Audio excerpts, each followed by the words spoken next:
আচ্ছা, তোরা লিমিটিং রিএজেন্টের ভিডিওটা কি দেখতে পেয়েছিলিস? স্যার হ্যাঁ স্যার। হ্যাঁ হ্যাঁ, পাইনি স্যার আমি। ওকে। কেউই পাসনি তোরা? হ্যাঁ স্যার, আমি পেয়েছিলাম। হ্যাঁ স্যার, আমিও পেয়েছি। হুম। আচ্ছা ঠিক আছে, তুই একটু তাহলে নিয়ে নিস। হ্যাঁ, Okay, কথা বলে। হ্যাঁ আচ্ছা, যারা ঠিক আছে, আর যারা পেয়েছিলিস তাদের মানে কোনো যারা দেখেছিস তাদের কি কোনো অসুবিধা আছে বোঝায় ওখানে? না স্যার। আচ্ছা না স্যার। ঠিক আছে। তো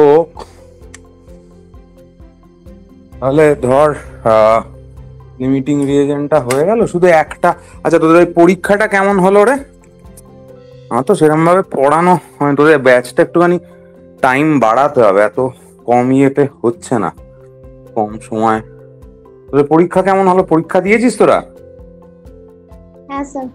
হ্যাঁ স্যার, দিয়েছি। তো কেমন হয়েছে? ভালোই হয়েছে। হ্যাঁ স্যার, মোটামুটি হয়েছে। হ্যাঁ স্যার। ঠিক আছে, বেশ। আমাদের তোদের স্টয়চিওমেট্রি সব দেখানো তো হয়েই গিয়েছিল, লিমিটিং রিএজেন্টটাই লাস্ট ছিল। তার মানে আর লাস্ট একটা আমরা ওই ইডিওমেট্রি একটা আছে এনসিইআরটি সিলেবাসে, সেইটুকু পার্ট শুধু আমরা একবার দেখে নেব। তো করে অ্যাটমিক স্ট্রাকচারটা স্টার্ট করব। 1 মিনিট দাঁড়া, আমি এটা শেয়ার করছি।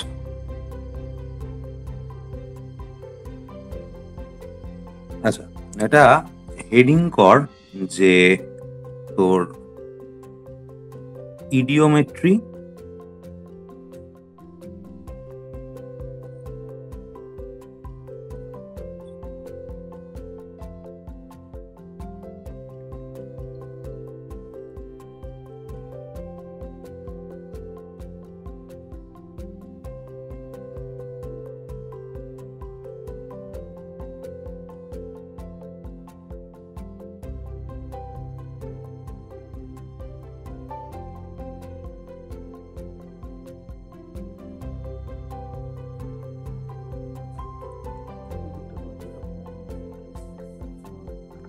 বলছি, আমার এটা লেখাটা পড়ছে না, দেখবি যখন।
ইডিওমেট্রি লিখবি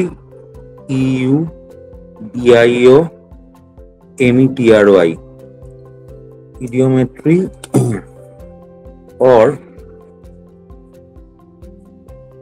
gas analysis.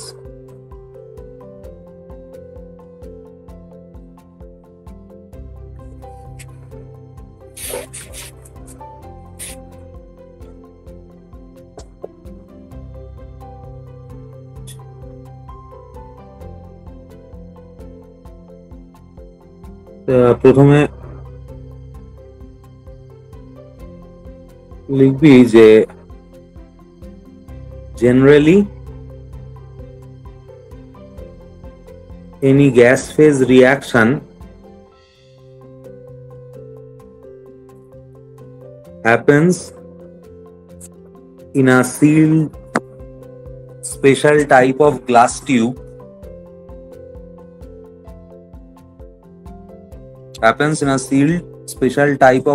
tube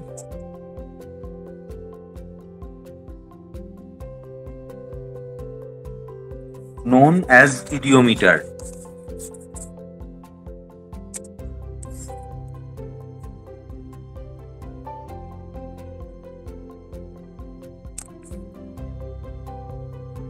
At the upper part of the idiometer tube,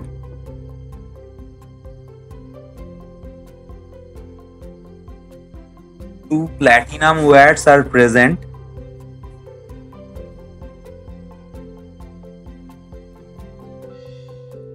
and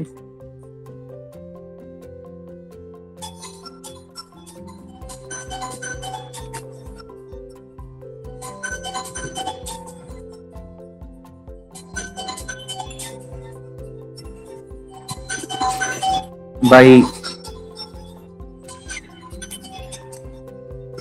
electric discharging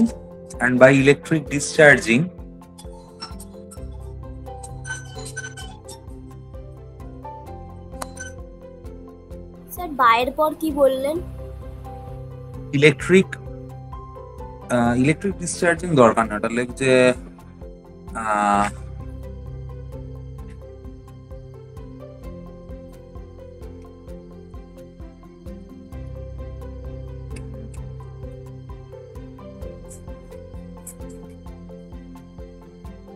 by electrical spark leg, by electrical spark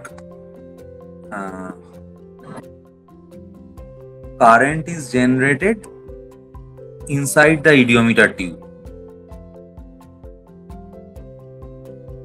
Next para লিখবি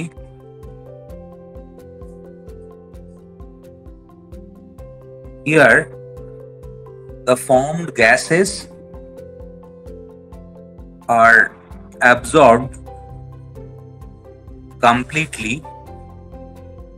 স্যার হিয়ারের পর কি বললেন? Here the formed gases are absorbed completely by different compounds. For example,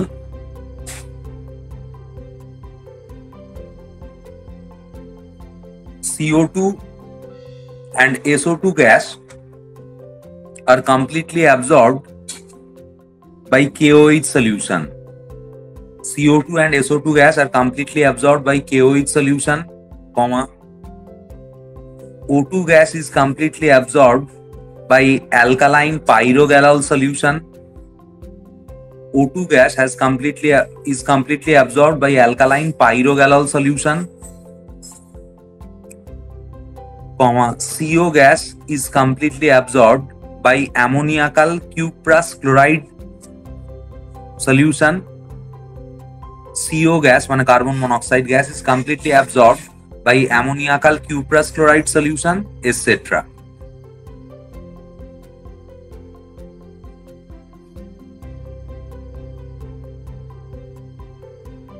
Next para লিখবি যে after the completion of reaction by measuring the volume change of different gaseous substances by measuring the volume change of different gaseous substances, formula of hydrocarbon is determined. Formula of hydrocarbon is determined.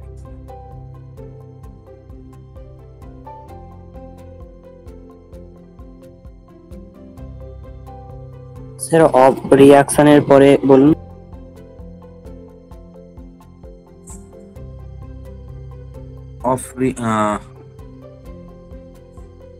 তার আগে কি বললাম খেয়াল পড়ছে না। Of রিঅ্যাকশনের আগে কি লিখেছিস বল। After the completion of the completion of the reaction, the volume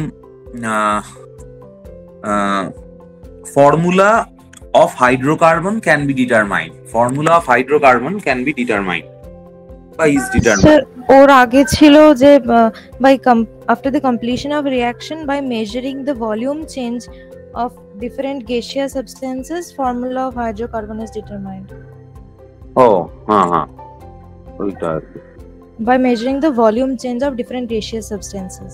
by measuring the volume change of different gaseous substances.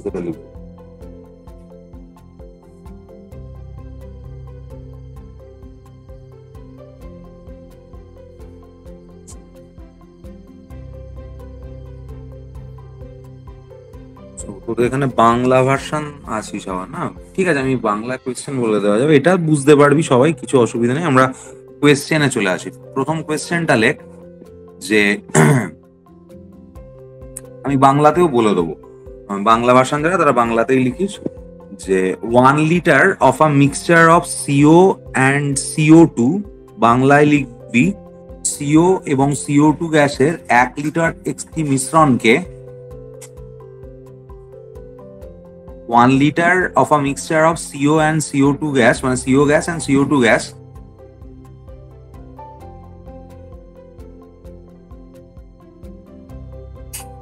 is passed through red hot charcoal inside a tube. Is passed through red hot charcoal inside a tube.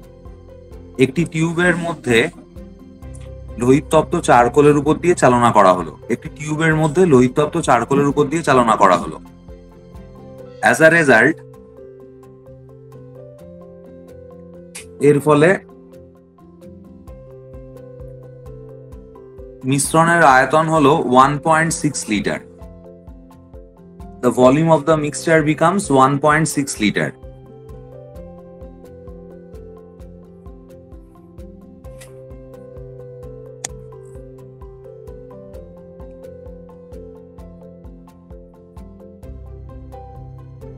Sir, 1.6. 1.6 liter. Your question টা হচ্ছে calculate the initial volume composition in the mixture of the mixture. Calculate the initial volume composition of the mixture. মিশ্রণটির প্রাথমিক আয়তন সংযুতি নির্ণয় করো। মিশ্রণটির প্রাথমিক আয়তন সংযুতি নির্ণয় করো।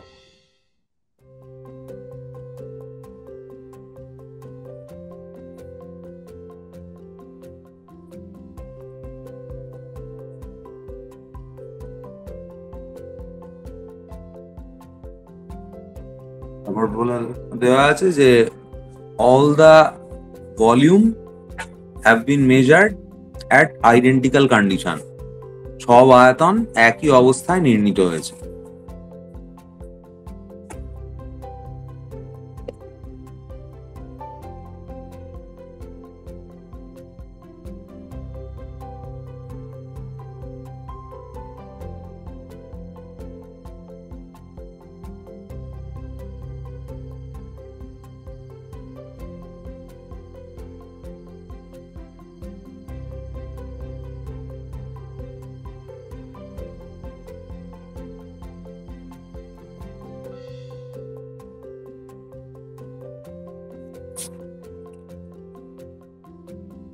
তো তাহলে দেখ, তোকে বলে দিয়েছে যেটা CO প্লাস CO2 দুটোই গ্যাসিয়াস স্টেটে আছে, দুটোর টোটাল ভলিউমটা বলা আছে দেখ 1 লিটার, ঠিক আছে। এবার আমি ধরে নিলাম যেটা, যে ইনিশিয়ালি প্রাথমিক অবস্থায় Xml CO ছিল, Xml CO ছিল, ঠিক আছে। তো তাহলে CO2 কতটা ছিল? 1000 মাইনাস Xml, 1000 minus x. হ্যাঁ এইটা।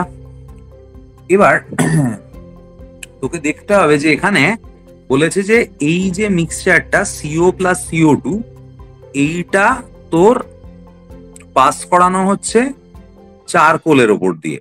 তো একটা জিনিস আপাতত মনে রাখিস, আমরা পরে এখানেই বলা যায়, কিন্তু তোদের এত কম সময়ের ক্লাস, 1 ঘন্টা 10-15 মিনিটের ক্লাসে এত কিছু বলা যায় না, নাহলে সিলেবাস একদমই এগোনো, এমনিই যথেষ্ট স্লোই যাওয়া হচ্ছে, বাট ঠিক আছে। তো এখানে এইটা মাথায় রাখবি যে CO2টা সিওর সঙ্গে রিয়াকশন করে, কিন্তু কার্বন যেটা রয়েছে, কার্বনটা কিন্তু এই মানে কার্বন মনোক্সাইডটা চারকোল মানে কার্বনের সঙ্গে কোনো রিয়াকশন করে না। কেন করে না এটা বন্ডিং এর সময় বুঝতে পারবি। এখনো বলা যেত, কিন্তু আমি আপাতত একটু তাড়াতাড়ি ফিনিশ করানোর জন্য বলছি, বন্ডিং এর সময় চলে আসবো। রিয়াকশন করে কে? যে CO2টা করে। এরকম রিয়াকশন হয় CO2 প্লাস C, এটা তৈরি করবে 2CO গ্যাসিয়াস স্টেটে, এটা গ্যাসিয়াস, কার্বন তো চারকোল সলিড। এবার গ্যাস ফেজ রিয়াকশন বলতে এটা বোঝায় যে মানে যেগুলো গ্যাস ফেজে হয় সেখানে আগে যে কোইফিশিয়েন্ট গুলো থাকে, মানে এটা যেমন এখানে 1 আছে বা এখানে 2 আছে, এটা যেমন এটাও বোঝায় 1 মোল CO2 থেকে 2 মোল CO পাওয়া যাচ্ছে, যদি যেহেতু এরা গ্যাসিয়াস ফেজে আছে, তাই অ্যাট দ্য সেম টাইম এটাও বোঝায় যে 1 ভলিউম CO2 থেকে 2 ভলিউম CO পাওয়া যাচ্ছে, সে 1 ml CO2 থেকে 2 ml CO পাওয়া যাচ্ছে, এটাও বলা যায়। তো দেখ, তার মানে আমি যেটা বলতে পারি সেটা হচ্ছে যে আমার এই যে ইকুয়েশনটা 1 number equation, from equation 1, 1 number সমীকরণ থেকে আমি কি বলতে পারি না, 1 ml CO2 সেটা থেকে কি পাওয়া যাচ্ছে 2 ml CO, ডান। আর ছিল কতটা দেখ, ইনিশিয়ালি 1000 মাইনাস x, তাহলে 1000 মাইনাস x থেকে কতটা পাওয়া যাবে 2 into 1000 minus x ml CO পাওয়া যাবে, হলো। আচ্ছা, তাহলে দেখ at the end of the reaction কে থাকবে বলতো, পড়ে কে থাকবে? এই যে 1.6 লিটার বলে যে ভলিউমটা, এই 1.6 লিটারটা কার volume? CO carbon monoxide. Carbon monoxide. সিওই থাকছে, রাইট।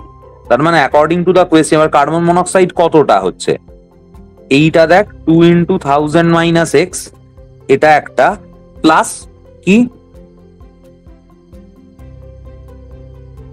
প্লাস দেখ ইনিশিয়ালি তো XmL ছিলই না, যেটা রিয়াকশন করছে না, বুঝতে পারলি?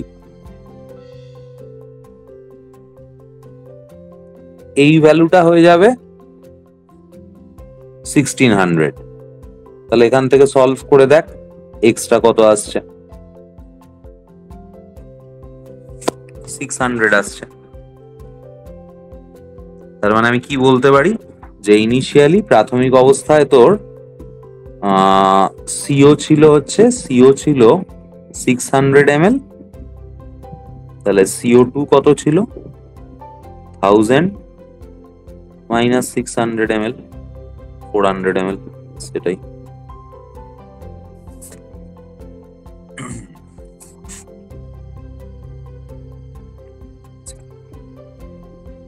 নেক্সট প্রবলেমটা লেখ, 20 cc of a gaseous hydrocarbon reacts with excess of oxygen and exploded. 20 cc of a gaseous hydrocarbon reacts with excess of oxygen and exploded. 20 cc একটি গ্যাসীয় হাইড্রোকার্বনকে অতিরিক্ত অক্সিজেন সহ বিস্ফোরিত করে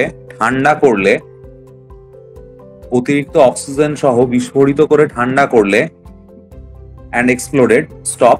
After cooling, the volume of the gas mixture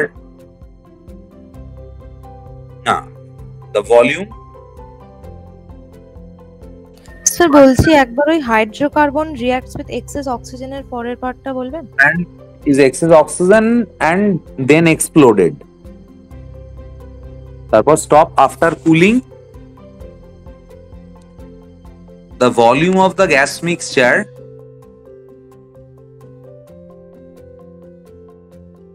reduces by 30 cc. After cooling, the volume of the gas mixture reduces by 30 cc. বিস্ফোরিত করে ঠান্ডা করলে গ্যাস মিশ্রণের আয়তন 30 সিসি সংকুচিত হয়। বিস্ফোরিত করে ঠান্ডা করলে গ্যাস মিশ্রণটির আয়তন 30 সিসি সংকুচিত হয়। Stop. After addition of KOH solution to the mixture, gas মিশ্রণটিতে KOH দ্রবণ যোগ করার পর, after addition of KOH solution to the mixture, gas মিশ্রণটিতে KOH দ্রবণ যোগ করার পর another 40 cc volume contraction happens. আরো 40 cc আয়তন সংকোচন ঘটে। another 40 cc volume contraction happens. আরো 40 cc আয়তন সংকোচন ঘটে। What is the molecular formula of the hydrocarbon? হাইড্রোকার্বনটির আণবিক সংকেত নির্ণয় করো। What is the molecular formula of the hydrocarbon? হাইড্রোকার্বনটির আণবিক সংকেত নির্ণয় করো। আর তোকে ওই কথাটা বলে দেওয়া আছে, all measurements have been done at same temperature and pressure. সব আয়তন একই চাপ ও উষ্ণতায় পরিমাপ করা হয়েছে। স্যার মিক্সচার another 40 cc ভলিউমের পর একটু বলবেন কোশ্চেনটা? 40 cc volume contraction happens. Another 40 cc volume contraction happens. তারপরেই what is the formula, molecular formula of the hydrocarbon?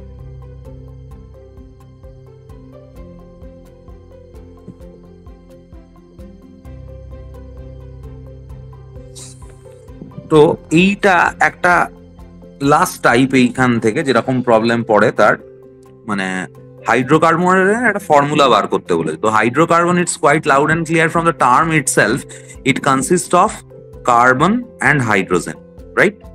তাহলে আমি ধরে নিচ্ছি let the formula of the hydrocarbon be, মনে করি হাইড্রোকার্বনটির সংকেত CXHY ধরলাম, এক্স নাম্বার অফ কার্বন আছে আর ওয়াই নাম্বার অফ হাইড্রোজেন আছে। এবার যে কোনো হাইড্রোকার্বন, সেটা অ্যালকেন হোক, অ্যালকিন হোক, অ্যালকাইন হোক, মাথায় রাখবি অলওয়েজ অক্সিজেনের সঙ্গে রিয়াকশন করে, এটা আমরা আগের দিনও ডিসকাস করেছি, carbon dioxide along with water তৈরি করে। তাহলে এখানে যে ব্যালেন্সড ইকুয়েশনটা তোকে খেয়াল রাখতে হবে, CXHY plus X plus Y/4O2 produces XCO2 plus Y/2H2O। এইটা স্ট্যান্ডার্ড ইকুয়েশন। এই ধরনের ইডিওমেট্রির প্রবলেমে যেখানে হাইড্রোকার্বনের ফর্মুলা বার করতে দেবে, তুই এই ফর্মুলাটা মানে এই ইকুয়েশনটা লিখে তোকে প্রবলেমটা মুভ করতে হবে। এটা ব্যালেন্সড অবস্থাতেই আছে, দেখে নিবি, এটা 2-3 বার লিখলে মনে থেকে যাবে। তো এবার তোরা নিজেরা প্রবলেমটা একবার, আমি তো বললাম অনেকটা বড় প্রবলেমটা একবার নিজেরা 2বার ভালো করে পড়, তারপর আমি জিনিসটা ডিসকাস করছি। নাহলে মানে নিজেরা না পড়লে, প্রবলেমটা মাথায় না থাকলে ঠিক বুঝতে পারবি না। সৃজিতা আমাকে তুই বল যে প্রবলেমটা দেখ, বলেছে যে আফটার কুলিং একটা ভলিউম কন্ট্রাকশন হয়েছে বলা হয়েছে, তাই তো? হ্যাঁ স্যার। ওটা কেন হচ্ছে বলে তোর মনে হচ্ছে? KOH সলিউশনটা ওর মধ্যে, ওই মিক্সচারটার মধ্যে অ্যাড করা হয়েছে বলে? না না, KOH তো তারপরে অ্যাড করছি। দেখ, KOH তারপরে অ্যাড করেছি, তারপর আবার আনাদার 40 cc কন্ট্রাকশন হ্যাপেন্স বলা হয়েছে। প্রথমে তো দেখ এক্সপ্লোশনের পর কুল করালেই বলেছে একটা বোধহয় 30 cc না কত কন্ট্রাক্ট করেছে বলেছে। দেখ, হ্যাঁ স্যার বলেছে। ওখানে তো KOH অ্যাড করার গল্প নেই। তাহলে কি হচ্ছে, হ্যাঁ। তাহলে হচ্ছে এটাই যে এখানে তুই দেখ এই জিনিসটা তোকে বলে দিয়েছে কোয়েশ্চেনে, gaseous, oxygen gaseous, carbon die oxide gaseous room টেম্পারেচারে। এবার তুই যখন এক্সপ্লোশন করলি, এক্সপ্লোশন মানে তার কমন সেন্স তুই বুঝতেই পারছিস, সেটা হাই টেম্পারেচার, যে টেম্পারেচারটা of course greater than 100 degree Celsius. তো তখন যখন এক্সপ্লোশন করে রিয়াকশনটা, এরা তো মানে হাইড্রোকার্বন গুলো এমনি অবস্থায় আনরিঅ্যাক্টিভ হয়, তো হাই টেম্পারেচার রিয়াকশন এগুলো, তো সেই জন্য বলছে যে এক্সপ্লোশন করানো হচ্ছে। তো এক্সপ্লোশন যখন করানো হচ্ছে মানে 100-র উপরে তখন সিস্টেমটা রয়েছে, তখন ওয়াটারটা কি ফেজে রয়েছে, ভেপার ফেজে রয়েছে, গ্যাসিয়াস কন্ডিশনে রয়েছে। এবার এই যে আফটার কুলিং, ঠান্ডা করার পর, আফটার কুলিং মানে এখানে বোঝাতে চায় যে টেম্পারেচারটাকে 100 তলায় নিয়ে এলো, তাহলে কি হবে দেখ, ওয়াটারটা লিকুইফাইড হয়ে যাবে। এবার গ্যাসিয়াস সাবস্ট্যান্সের রেসপেক্টে সলিড বা লিকুইডের ভলিউম নেগলিজেবল হয়, সেই জন্য কোনো যখন গ্যাসিয়াস কোনো রিয়াকশন কনসিডার করছিস, সেখানে যদি কোনো সলিড বা লিকুইড সাবস্ট্যান্স থাকে তখন তার ভলিউমটাকে 0 ধরে নিতে হয়। সেই জন্য যেটা হবে সেটা হচ্ছে যে ওয়াটারের ভলিউমটা থাকবে না, ওটা নেগলেক্ট হয়ে যাবে। তো যেই ওয়াটার, এই একটা প্রোডাক্ট তৈরি হচ্ছিল যার ভলিউমটাকে আমি 0 ধরে নিলাম ঠান্ডা করার পর, তাহলে তো ওর ভলিউমটা কন্ট্রাক্টেডই হবে না, বুঝতে পারলি কি? হ্যাঁ স্যার। তাহলে এবার তুই আমাকে বল, যদি আমি লিখি এরকম যে for 1 cc of CxHy gaseous after cooling the volume contraction, বাংলায় লিখবি ঠান্ডা করার পর 1 cc CxHy এর জন্য আয়তন সংকোচন ঘটে, for 1 cc of CxHy gaseous after cooling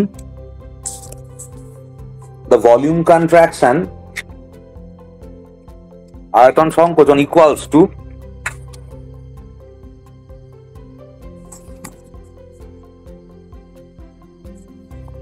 কতটা কমলো না, initial volume minus final volume, প্রাথমিক আয়তন মাইনাস অন্তিম আয়তন।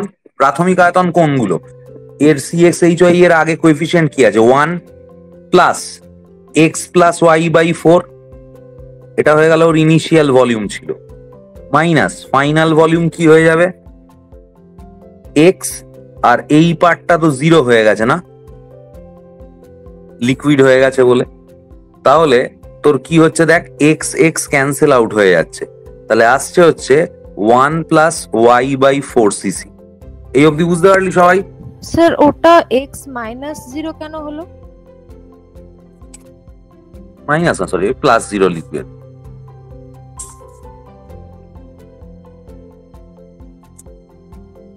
হলো? এবার দেখ তোকে ইন রিয়েলিটি হাইড্রোকার্বনের ভলিউমটা কত দিয়েছে, কত সিসি হাইড্রোকার্বন বলেছে দেখ, 20 cc। 20 সিসি। তাহলে আমি ডিরেক্ট লিখছি অ্যাকর্ডিং টু দা কোয়েশ্চেন, প্রশ্নানুসারে, তাহলে 20 সিসি, এটা তো 1 সিসির জন্য কন্ট্রাকশন, তাহলে 20 জন্য কন্ট্রাকশন কত হবে, 20 সিসির জন্য আয়তন সংকোচন হবে 20 × 1 + y/4, তাই তো? সেই ভ্যালুটা দেওয়া আছে, দেখ কত দেওয়া আছে, 30 দেওয়া আছে। তাহলে কি হলো, 2 + y/2 = 3, তার মানে y/2 = 1, তাহলে y এর ভ্যালু চলে আসছে 2।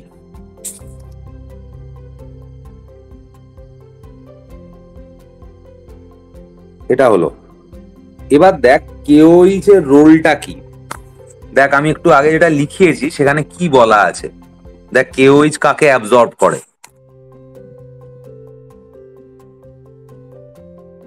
CO2 কার্বন ডাই অক্সাইড, মানে কমপ্লিটলি করে। তাহলে ব্যাপারটা বোঝ যে এরপর তুই যখন KOH, এবার তাহলে দেখ, তাহলে কি বলছে যে তাহলে ভলিউমটা আবার 40 সিসি কমে যায়, তার মানে ওই যে ভলিউমটা কমছে ওটা কার ভলিউম, তাহলে সিও হ্যাঁ, ও তো পুরো CO2 টাকে টেনে নেবে KOH-টা, বুঝতে পারলি? তাহলে আমি কি বলতে পারি দেখ, তার মানে কতটা CO2 তৈরি হয়েছিল আমি এইখান থেকে কি বলবো দেখ, 1 cc CxHy, সেখান থেকে দেখ x cc CO2 তৈরি হয়, তাই তো? ব্যালেন্সড ইকুয়েশনটা থেকে বলতে পারি দেখ 1 cc CxHy গ্যাসিয়াস ফেজে আছে, সেখান থেকে x cc CO2 তৈরি হয়, ওর ভলিউমটা বলে দিয়েছে 20 cc CxHy, তাহলে তার জন্য তৈরি হবে 20x cc CO2। এবার অ্যাকর্ডিং টু দা কোয়েশ্চেন কি হবে, 20x এর ভ্যালুটা কত হবে?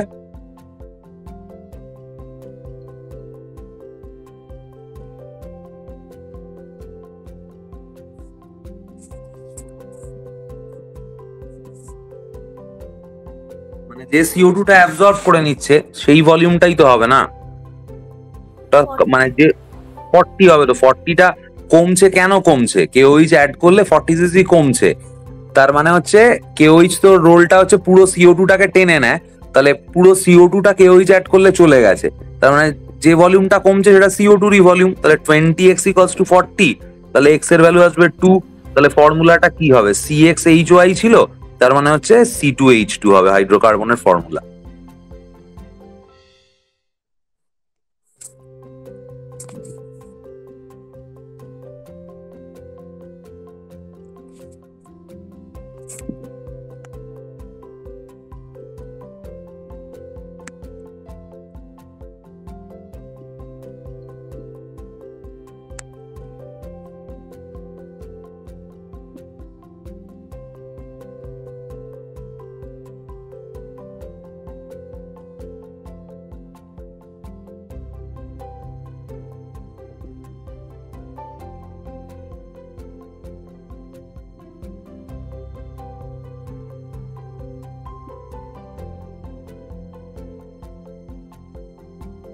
তারপরের কোয়েশ্চেনটা লেখ, at STP তে 10 ml of a gaseous hydrocarbon completely reacts with 80 ml of oxygen. 10 ml of gaseous hydrocarbon completely reacts with 80 ml of oxygen. STP তে 10 ml একটি গ্যাসীয় হাইড্রোকার্বনের সঙ্গে 80 ml অক্সিজেন সম্পূর্ণরূপে বিক্রিয়া করলো। 10 ml একটি গ্যাসীয় হাইড্রোকার্বনের সঙ্গে 80 ml অক্সিজেন সম্পূর্ণরূপে বিক্রিয়া করলো। আফটার কুলিং, ঠান্ডা করার পর, at STP তে the volume of the gas mixture becomes 70 ml. Gas মিশ্রণটির আয়তন হলো 70 ml. The volume of the gas mixture becomes 70 ml. Gas মিশ্রণটির আয়তন হলো 70 ml. Stop. KOH দ্রবণ যোগ করার পর, after addition of KOH solution, মিশ্রণটির আয়তন হলো 50 ml. The volume of the mixture becomes 50 ml. মিশ্রণটির আয়তন হলো 50 ml. The volume of the mixture becomes 50 ml. হাইড্রোকার্বনটির আণবিক সংকেত নির্ণয় করো। What is the molecular formula of the hydrocarbon? Sir বলছি after addition of KOH solution তারপর The volume of the gas mixture becomes 50 ml.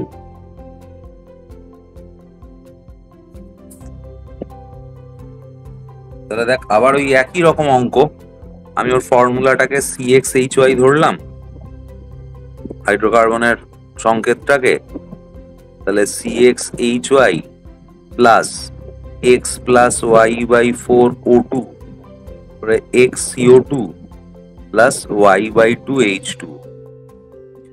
তাহলে লিখবি যে আফটার কুলিং, ঠান্ডা করার পর, volume contraction for 1 cc of CxHy, 1 cc CxHy এর জন্য আয়তন সংকোচন ঘটে কত না 1 plus x plus y/4 minus x minus 0, তার মানে 1 প্লাস y/4 এবার ওর ভলিউমটা বলে দিয়েছে দেখ 10 ml বলেছে, তাহলে অ্যাকর্ডিং টু দ্য কোয়েশ্চেন প্রশ্নানুসারে 10 ইন্টু 1 প্লাস ওয়াই বাই 4 এই ভ্যালুটা কত হবে বল দেখি।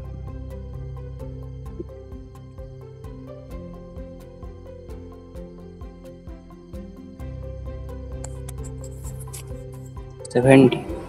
70 হ্যাঁ 70 হবে। না না, ভালো করে বোঝ, 70 হবে না, 80 80 হবে না, এটা ভলিউম কন্ট্রাকশন। তো হাইড্রোকার্বনের ভলিউম ছিল দেখ বলা আছে 10, অক্সিজেনের 80, আর কুল করার পর ভলিউম হয়েছে বলেছে 70, তাহলে কন্ট্রাকশন সংকোচন কতটা হয়েছে? -70 না? না 20 হবে তো। তাহলে এখান থেকে সলভ করে দেখ, y এর ভ্যালুটা চলে আসবে 2। ঠিক আছে,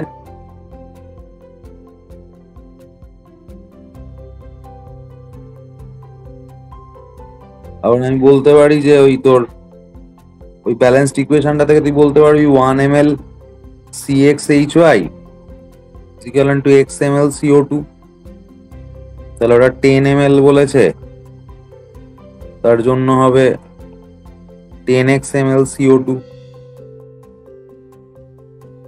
তাহলে দেখ এবার এই CO2 র ভলিউমটা কত হবে? CO2 র ভলিউমটা হবে দেখ 10x ইকুয়ালস টু কত হবে CO2 র ভলিউমটা? কোয়েশ্চেনটা পড়ে বল। 50 হ্যাঁ হ্যাঁ,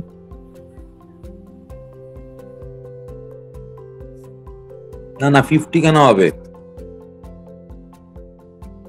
কেওইচ অ্যাড করার পর টোটাল ভলিউমটা 50 হচ্ছে বলেছে, তার আগে ভলিউম কত ছিল?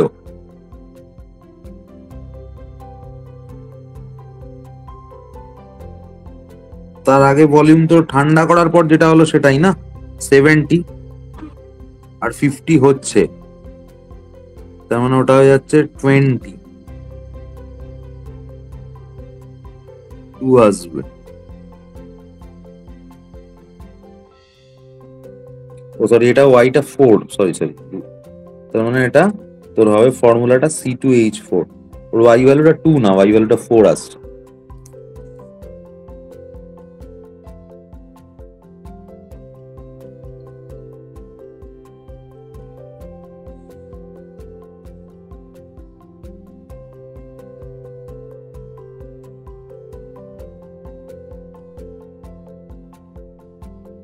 ঠিক আছে, এইটা তোদের হয়ে গেল। এবার এই স্ট্রাকচার অফ অ্যাটম এইটা পড়বো।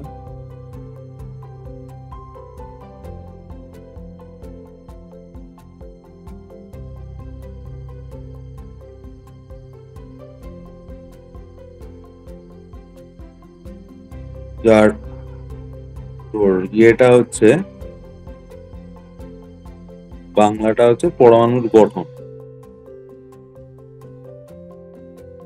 এখন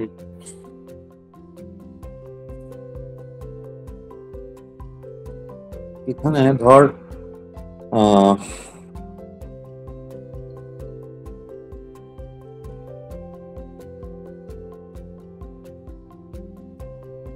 তোদের মোটামুটি যেহেতু টাইমটা ইয়ে, সেই জন্য যে জায়গাটা থেকে মেনলি কোয়েশ্চেন আসে আমি সেই জায়গাটা থেকে শুরু করছি, তারপর আমি প্রথমের জায়গাগুলো বলে দেবো, কারণ ওখানগুলো পড়তে হবে। তো প্রথমে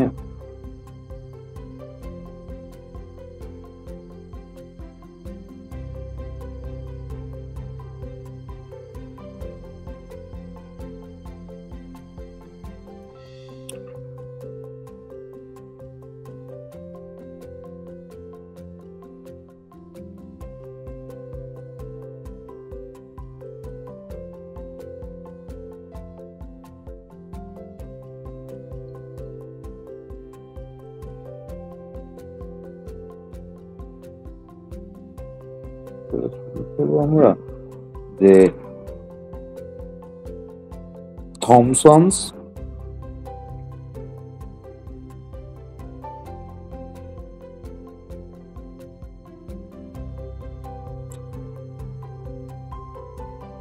প্লাম পুডিং মডেল।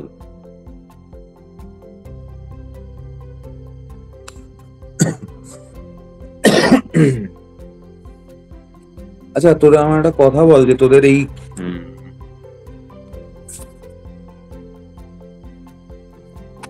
শুক্রবারটা কি অবস্থা থাকে তোদের?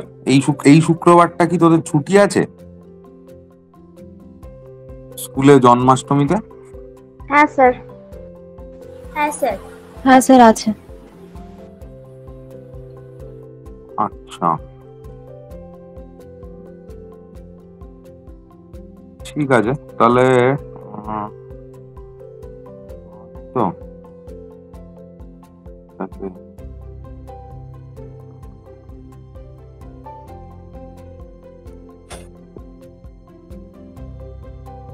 তোরা কি একটা তাহলে একটুখানি ইয়ে করতে পারবি, মানে শুক্রবার দিন ধর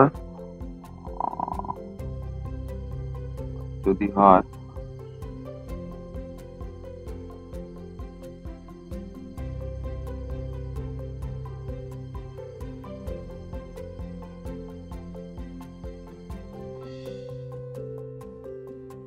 এই 11টা থেকে কি করতে পারবি? 11টা থেকে ধর একটু বেশি সময় যদি পড়ানো যায়, 1টা অবধি।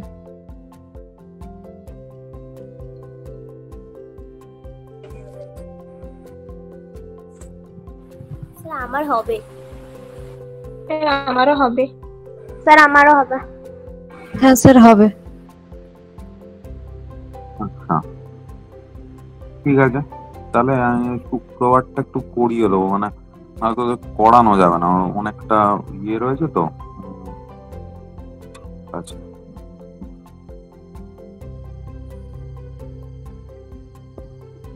ঠিক আছে, এই শুক্রবারটা তো করাই যাবে।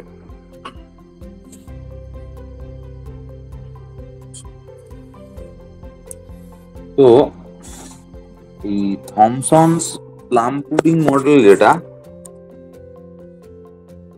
এটা হচ্ছে ইন 1897, ঠিক আছে? তো এটাই মোটামুটি মডার্ন যে অ্যাটমিক, তার আগে ডালটনস অ্যাটমিক মডেল ছিল, সেটা 1808-এ, আমি আর সেটা যাচ্ছি না। তো তারপরে এই থমসনস প্লাম পুডিং মডেলের জায়গাটা আসে হচ্ছে 1897-তে। এখন উনি মানে যেটা বলেছিলেন সেটা হচ্ছে যে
ছবিটা আগে এঁকে নেয়, তারপর আমি মানে এটা মানে এরকম একটা গোল করে এর মাঝখানে আমি নেগেটিভ চার্জ দেখিয়ে দিই, আর বাকিগুলো এরকম পজিটিভ চার্জ।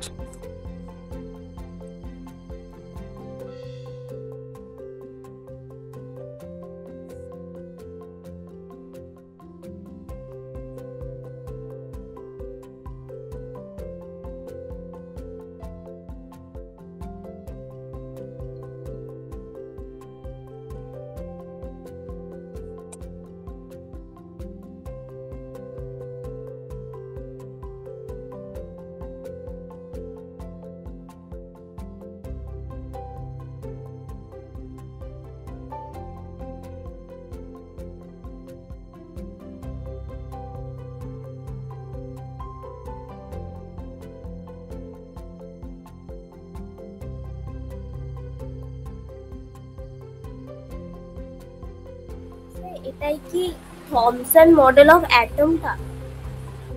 হ্যাঁ হ্যাঁ, ওটাকেই প্লাম পুডিং মডেল বলা হয়। Okay sir.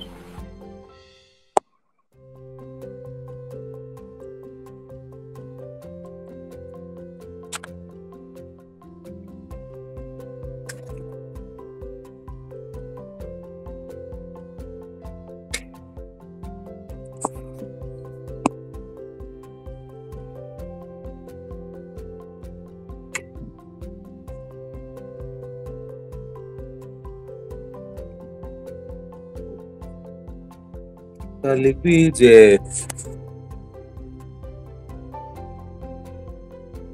দেখ, এগুলো সবাই ইংলিশেই লেখ, কারণ এগুলো অ্যাজ সাচ তোর স্কুলের পরীক্ষায় দেবে না, তো বুঝতে পারবি সবাই, জাস্ট আইডিয়া রাখার জন্য লিখবি যে অ্যাকর্ডিং টু সায়েন্টিস্ট থমসন। এটার আমি বাংলায় বলে সময় নষ্ট করছি না। According to scientist Thomson,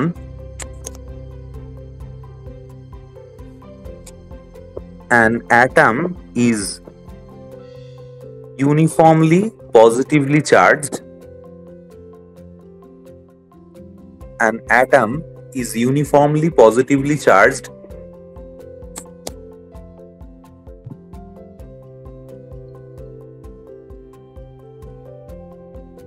stop. The negatively charged electrons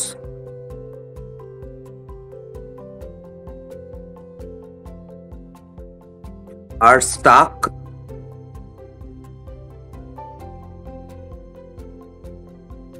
at different places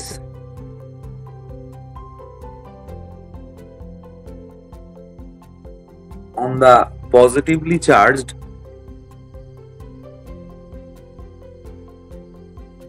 surface of atom.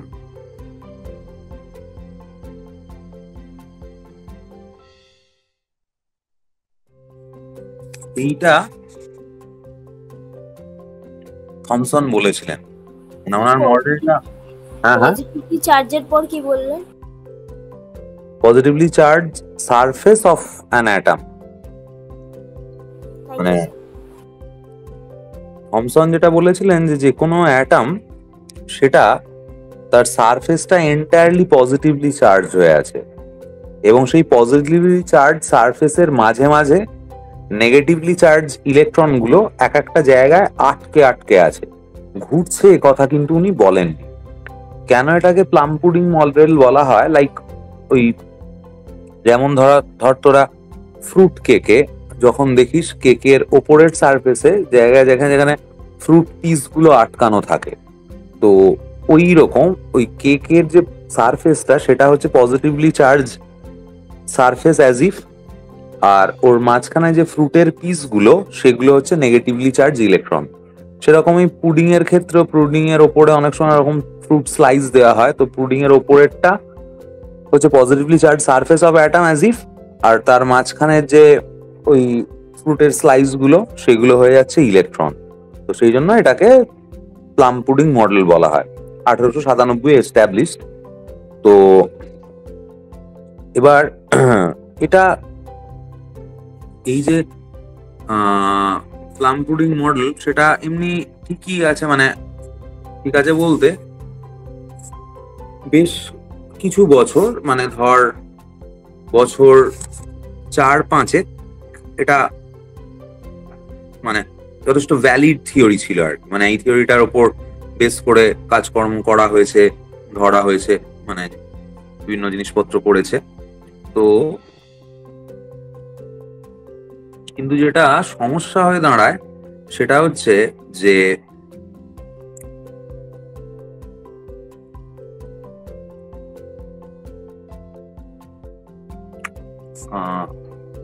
তোর এখানে এর পরে মানে থমসন যেটা করেন, যে থমসন এই যে মডেলটা প্রেডিক্ট করেছিলেন, এই মডেলটায় ওনার কোনো কিন্তু ছিল না, মানে কোনো এক্সপেরিমেন্টাল প্রুফ ছিল না থমসনের সেই মডেলটা। এটা ওনার মডেলটার একটা বড় সমস্যা ছিল। তো যেহেতু কোনো এক্সপেরিমেন্টাল প্রুফ ছিল না, সেই জন্য উনি যেটা বলেন যে ওনার আন্ডারে একজন মানে রিসার্চ করতেন, তিনি হচ্ছেন রাদারফোর্ড। তো রাদারফোর্ডকে উনি বলেন যে এই যে মডেলটা, সেই মডেলটা ওনার জাস্ট ধারণা থেকে উনি বলেছেন, তার কোনো থিওরিটিক্যাল এভিডেন্স নেই। সেই থিওরিটিক্যাল এভিডেন্স নেই বলে তিনি ওনাকে বলেছিলেন, রাদারফোর্ডকে, যে ওই মডেলটাকে এক্সপেরিমেন্টালি কিছুভাবে প্রুভ করতে। তো তখন রাদারফোর্ড যে এক্সপেরিমেন্টটা করেন সেটাকেই বলা হয় রাদারফোর্ডস গোল্ড ফয়েল এক্সপেরিমেন্ট। ঠিক আছে, রাদারফোর্ডের ওই সোনার পাত সংক্রান্ত পরীক্ষা। তো এটাও তোদের সিলেবাসে আছে।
সেট আপটা এঁকে ফেল, তারপর আমি বলছি এক্সপেরিমেন্টটা।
আর তোদের শনিবার দিন স্কুল থাকে সবার?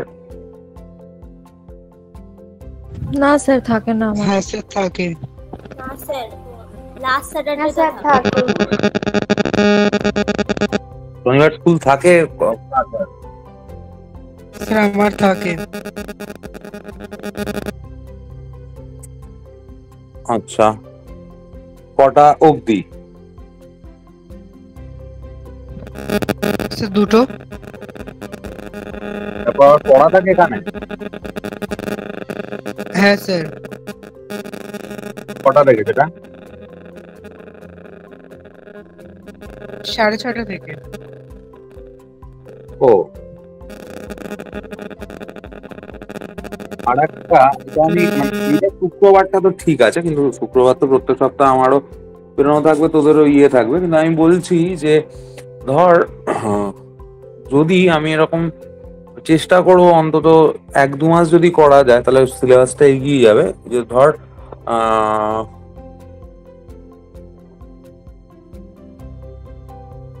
ধর যদি 2:30 থেকে 4টে একটা পড়াই শনিবার দিনটা করে, পারবি করতে? ধর 1 মাস স্যার বা 2 মাস। শনিবার তো এখানে 5টা থেকে ক্লাস থাকে। হ্যাঁ, সেটা 5টা থেকে থাকুক, মানে 5টা 6:30 দিয়ে থাকে। না, শনিবার বোধহয় 5টা থেকে, আর বুধ আর শুক্র 6:30 থেকে, আর রবিবার যেমন হয় 1:30 থেকে। না সেটা ঠিক আছে, মানে আমার বক্তব্য হচ্ছে যে ধর আমি 2:30 থেকে 4টে অবধি পড়ালাম, সেটা তো এক্সট্রা ক্লাস হিসেবে। তো এখানে ওখানের সঙ্গে তো ব্যাপার কিছু নেই, মানে সেটা তুই তোর বাড়ি থেকেই তো করবি, আমিও আমার বাড়ি থেকেই করব।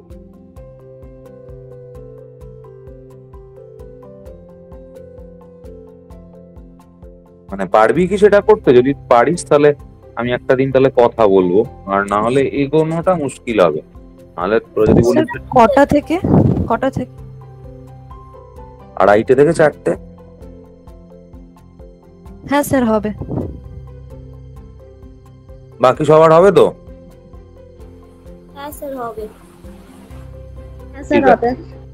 হ্যাঁ, তাহলে তোদের 2 দিন থাকছে, ঠিক আছে? আমি কথা বলে নেবো, একটা 2:30 থেকে 4টে থাকছে, আর একটা আজকে যেরকম থাকছে সেটা। বেশ, তো ছবি আঁকা হয়ে গেল তোদের। আর এই সপ্তাহটা আমি লেখা আছে ওই Z. ZNS plate, zinc sulphide plate. আচ্ছা স্যার। তুই এখানে একটু ফাইনালি কথা বলে নিস, আমিও কথা বলে নেবো। এই শুক্রবারটাই হোপফুলি শুক্রবারটা আমি করাবো। তার কারণ তোদের 28 তারিখ তো পরীক্ষা আছে, শুক্র শনি ওই 2 দিন করিয়ে আমি দেখে নিচ্ছি। তুই একটু ইয়েতে করে নিবি, কথা বলে নিবি, আমিও কথা বলে নেবো। তো এখানে দেখ এক্সপেরিমেন্টটা কি হয়, যে উনি যেটা করেছিলেন, যে এরকম একটা লেড বক্সের মধ্যে রেডিও অ্যাক্টিভ সাবস্ট্যান্স রেখেছিলেন। তো রেডিও অ্যাক্টিভ সাবস্ট্যান্সটা রেখেছিলেন, এই এক্সপেরিমেন্টটা করা 1903-4 এরম সময়। তো রাদারফোর্ড রেডিও অ্যাক্টিভিটি নিয়ে তার যথেষ্ট ধারণা ছিল। রেডিও অ্যাক্টিভিটির মোটামুটি লাইমলাইটে আসে 1872, 1870 এরম সময়। তো রাদারফোর্ড খুব ভালো জানতেন যে ওই রেডিও অ্যাক্টিভ এলিমেন্ট গুলো থেকে বিভিন্ন রে বেরোয়, যেমন আলফা, বিটা, এগুলো ওনার যথেষ্ট ডিটেল নলেজ ছিল। মানে হঠাৎ করে কেন নিতে গিয়েছিলেন তারও একটা লজিক আছে। এবং এটাও উনি জানতেন যে আলফা রে is nothing but He2+ ion, এটা উনি জানতেন। তো এই পুরো ব্যাপারটা জেনে উনি এরকম একটা লেড বক্সের মধ্যে এমন একটা সাবস্ট্যান্স রেখেছিলেন রেডিও অ্যাক্টিভ, যেখান থেকে আলফা রে রেডিয়েটেড হয়, এবং এখানে একটা পিন হোল করে রেখেছিলেন, ছোট গর্ত ছিল।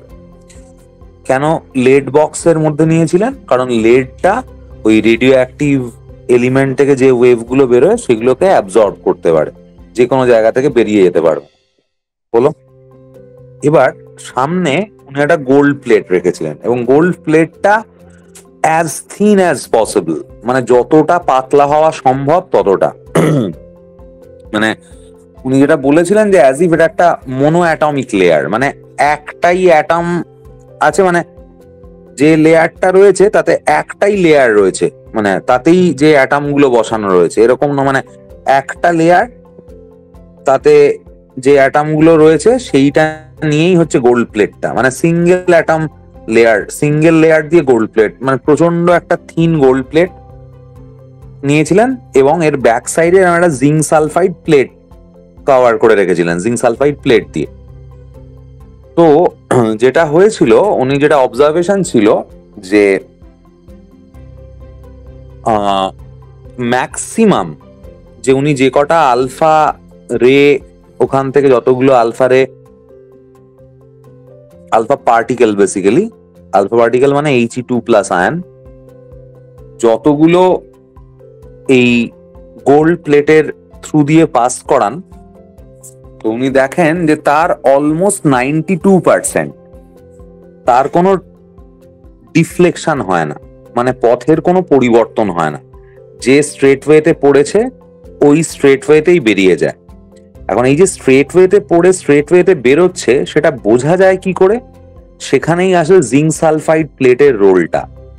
জিঙ্ক সালফাইডের একটা প্রপার্টি রয়েছে যেটাও উনি জানতেন, সেটা হচ্ছে ও যখন কোনো এরকম হাই এনার্জি পার্টিকেলের সঙ্গে কোলাইড করছে, লাইক আলফা পার্টিকেলের সঙ্গে কোলাইড করছে, তখন ও একটা গ্লো জেনারেট করে, ফ্লোরোসেন্ট গ্লো বলে।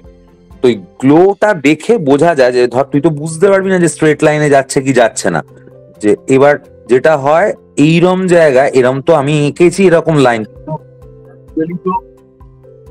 এরকম হচ্ছে না, এই যে এরম লাইন দিয়ে যাচ্ছে তুই তো সেটা চোখে দেখতে পাচ্ছিস না, যেটা দেখা যাবে সেটা হচ্ছে যে এইখানটায় এসে যেখানে হিট করবে সেখানে একটা গ্লো তৈরি হয়, একটা স্পার্ক তৈরি হয়, তো ওইভাবে বোঝা যায় যে কোথায় এসে হিট করছে। তো সেরম ভাবে দেখা যায় যে 92%-এর তার কোনো পাথওয়ে ডিফ্লেকশনই হয়নি, আনচেঞ্জড হলো।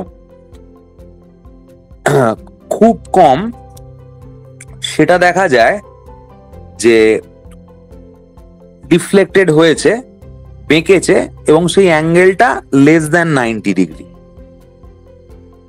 সেটা খুব কম নাম্বার অফ আলফা পার্টিকেলের সেটা হয়েছে।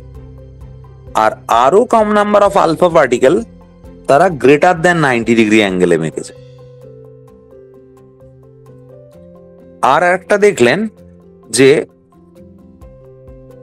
20,000-এর মধ্যে, অলমোস্ট 20,000-এর মধ্যে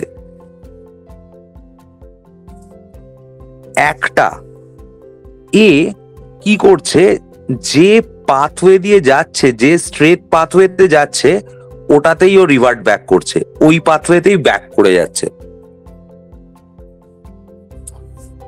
তো এই অবজারভেশনটা উনি পেলেন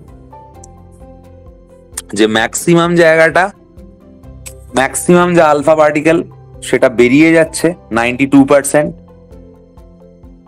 খুব সামান্য 30 ডিগ্রি এই 90 ডিগ্রি অ্যাঙ্গেলের কমে ডিফ্লেক্ট করছে, আরো সামান্য 90 ডিগ্রি অ্যাঙ্গেলের বেশিতে ডিফ্লেক্ট করছে, আর 20,000-এর মধ্যে একটা, সেটা যে পাথওয়েতে যাচ্ছে ওই পাথওয়েতেই 180 ডিগ্রিতে রিটার্ন ব্যাক করছে। এই অবজারভেশনটা উনি দেখেছিলেন। তো করে এই অবজারভেশনটা দেখার সাথে সাথে যেটা হয়, মানে রাদারফোর্ডের প্রথম যে জায়গাটা ছিল এই এক্সপেরিমেন্টটার কারণটা কি, এই এক্সপেরিমেন্টটার কারণটা ছিল যে প্লাম পুডিং মডেলটাকে কনফার্ম করা। কিন্তু মানে science is like that, plum pudding মডেলকে থমসনের কনফার্ম করতে গেলেন থ্রু এক্সপেরিমেন্ট। থমসনেরই একজন রিসার্চ স্টুডেন্ট রাদারফোর্ড, তো করতে গিয়ে দেখা গেল যে থমসনের মডেলটা ভুল, রাদারফোর্ডের নতুন মডেল এলো। এখন এই অবজারভেশন বেস করে থমসনের মডেলটা কেন ডিসকার্ডেড হলো সেটা আমরা আগে দেখে নিই। দেখ, থমসন কি বলেছিলেন? থমসন বলেছিলেন যে পুরো অ্যাটমটাই এরম পজিটিভলি চার্জ সারফেস রয়েছে, পুরো অ্যাটমটা জুড়ে এরম পজিটিভ চার্জ ইউনিফর্ম সারফেস রয়েছে। তাই যদি থাকে তাহলে ভেবে দেখ যে আলফা রেটা কি না He2+ আয়ন। তো তুই He2+ আয়ন মানে একটা পজিটিভ গ্যাসিয়াস আয়ন পাঠাচ্ছিস একটা পজিটিভলি চার্জ সারফেসে, তাহলে প্লাস চার্জের মধ্যে তো রিপালশন হবে। তো রিপালশন যদি হয় তাহলে সব সেটার হতে পারে ডেভিয়েশনটা খুব কম হলো, কিন্তু ডেভিয়েট তো অফকোর্স করার কথা। কিন্তু দেখ কোনো ডেভিয়েশন বলছে 92%-এর ক্ষেত্রে কোনো ডেভিয়েশনই দেখা যায় না। এই জায়গাটা থেকে প্রথম স্ট্রাইক করা শুরু হলো যে তার মানে পুরো জায়গাটা ইউনিফর্মলি চার্জ নয়। তো সেকেন্ড থিং ইজ দ্যাট, আবার এটাও ঠিক যে খুব সামান্য কিন্তু ডেভিয়েট করছে, ডেভিয়েট যে একদম করছে না তা নয়, কিন্তু সেই ডেভিয়েশনটার অ্যামাউন্ট খুব কম। তাহলে যদি খুব সামান্য পার্ট পজিটিভলি চার্জ হয়, তাহলে সেটা খুব সামান্য পার্টই পজিটিভ চার্জ, এবং সেটা তার মানে ইউনিফর্ম নয়, সব জায়গাতে সেই পজিটিভ চার্জ নেই। And most interesting thing is that যে একটা পার্টিকেল ধাক্কা লেগে ব্যাক করে যাচ্ছে, মানে যে পাথওয়ে দিয়ে যাচ্ছিল সেই পাথওয়েতেই ব্যাক করছে। তো এই যে ঘটনাটা, যে পথে যাচ্ছিল সেই পথওয়েতেই ব্যাক করছে, এই ঘটনাটা রাদারফোর্ড যখন ইন্টারভিউ দিয়েছিলেন ওনার মানে মডেল নিয়ে, তখন একটা খুব বিখ্যাত কথা বলেন যে মানে এই স্পেসিফিক রাদারফোর্ডস গোল্ড ফয়েল এক্সপেরিমেন্টের এই ঘটনাটা, যে প্রায় 20,000-এর মধ্যে একটা আলফা পার্টিকেল যে পাথওয়েতে যাচ্ছে সেই পাথওয়েতেই ব্যাক করছে, সেটা উনি বলেছিলেন যে this is as incredible as if you have thrown a 15-inch bombshell towards a tissue paper, and in no time the bombshell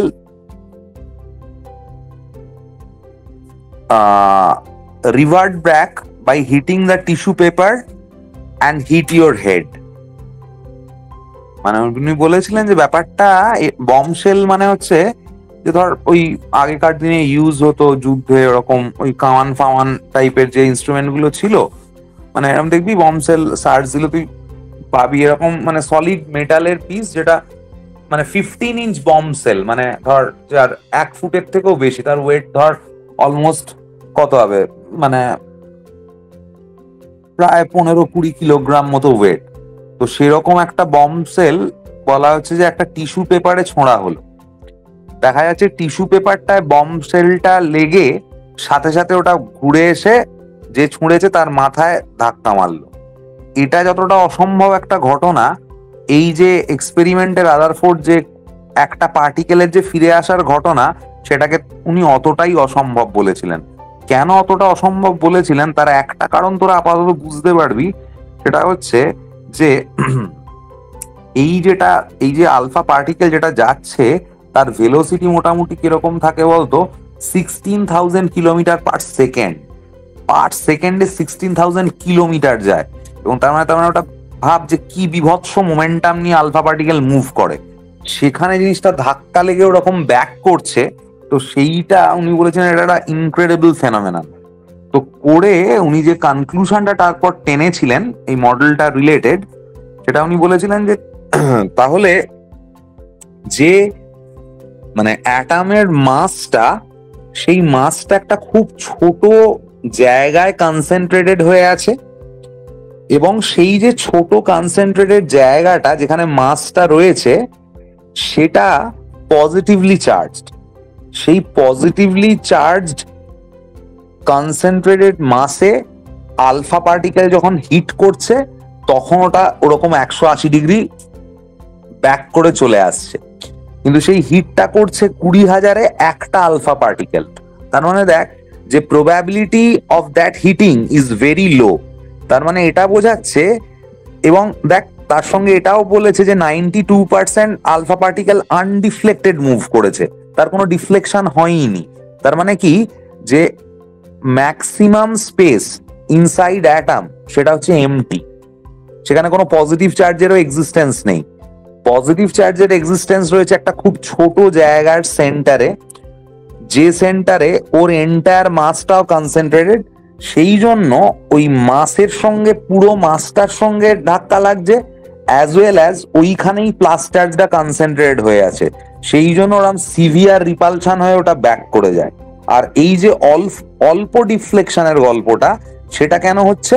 সেটা হচ্ছে এই জন্যই যে দেখ এইটা যদি নিউক্লিয়াস হয়, এটা তো নিউক্লিয়াস আর পজিটিভলি চার্জ নিউক্লিয়াস, রাইট? এবার এইটা ধর অ্যাটম রয়েছে। এখন বক্তব্য যেটা হচ্ছে সেটা হচ্ছে যে